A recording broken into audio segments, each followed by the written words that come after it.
আমাদের ব্যত্যয় ঘটিলে। তুফান, খুব ভয় পাইছি রে।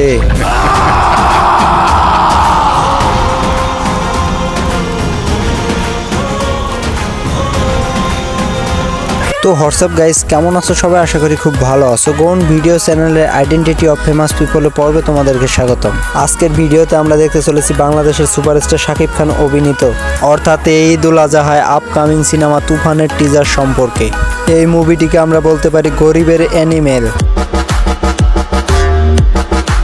কিংবা কেজিএফ এর রকি বাই লাইট ভার্সন। যাই হোক, সব মিলিয়ে আমাদের বড় একটি সারপ্রাইজ দিতে যাচ্ছে বাংলাদেশের সুপারস্টার শাকিব খান। গত 2 ঈদে পরপর 2টি সিনেমা উপহার দিয়েছে আমাদের বাংলাদেশের সুপারস্টার শাকিব খান। একটি হলো রাজকুমার, আর একটি হলো প্রিয়তমা। কিন্তু এই দুটো ছবি যদি মানুষের মনে 80% জায়গা করে নেয়, তাহলে আমার বিশ্বাস তুফান সিনেমাটা মানুষের মনে 100% জায়গা দখল করে নেবে। এছাড়া তুফান সিনেমায় নায়িকা হিসাবে থাকছে কলকাতার জনপ্রিয় একটি মুখ মিমি চক্রবর্তী। তুফান সিনেমায় নায়িকা হিসেবে মিমি চক্রবর্তীকে খুব মানিয়েছে, কারণ তিনি সব ধরনের অভিনয়ের জন্য পারফেক্ট।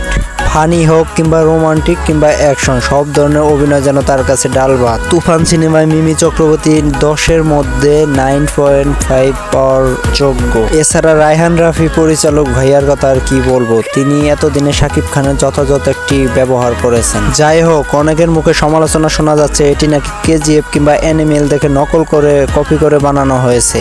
আসলে আমি বলতে চাচ্ছি কি, যেহেতু পুরো ছবিটা রিলিজ হয় নাই, তাহলে আমরা কি দেখে বিচারটা করতে পারি? শুধু টিজার দেখে তো পুরো একটা মুভির বিচার করা যায় না। আবার কেউ কেউ বলতে থাকে ছবিতে মিসাইল গান, আবার AK-47 এসব নাকি কেজিএফ কিংবা অ্যানিমেল থেকে নেওয়া হয়েছে।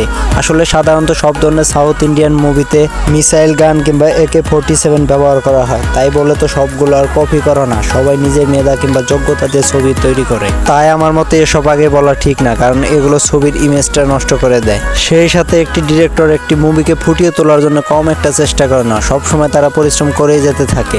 আর আমরা সাধারণ কিছু পাবলিক এসব কোনো কিছু না বুঝে সিনপাতি নেওয়ার চেষ্টা করি। সো যাই হোক, দয়া করে কেউ কিছু মনে করবেন না। আর হ্যাঁ, তুফান সিনেমায় যে ভিলেনে অভিনয় করেছে চঞ্চল চৌধুরী, তার অভিনয়টা এতটাই দুর্দান্ত হবে যা বলার মতো না। সামান্য 5 সেকেন্ডের একটি ডায়লগে তিনি কাঁপিয়ে দিয়েছে। তবে যাই হোক, এতদিনে ধীরে ধীরে বোঝা যাচ্ছে বাংলা সিনেমার আগের চেয়ে অনেক উন্নতি ঘটেছে। কারণ সাধারণত সাউথ ইন্ডিয়ান কিংবা একটি অ্যাকশন মুভি যদি বাইরের কোনো দেশ তৈরি করে, তাহলে তাদের বাজেট থাকে মিনিমাম 100 থেকে 200 কোটি টাকা।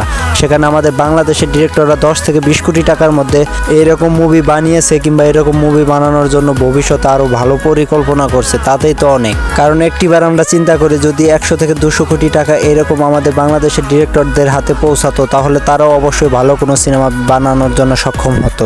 তো যাই হোক, কাজে আমাদের এসব কথা না বলাই ভালো। তবে আমি টিজারটাকে 10-এর মধ্যে 9.3 দেব, কারণ টিজারের মধ্যে যদি নায়িকার একটু ফার্স্ট লুকটা দেওয়া যেত, তাহলে টিজারটা আরও মাসালাদার হতো।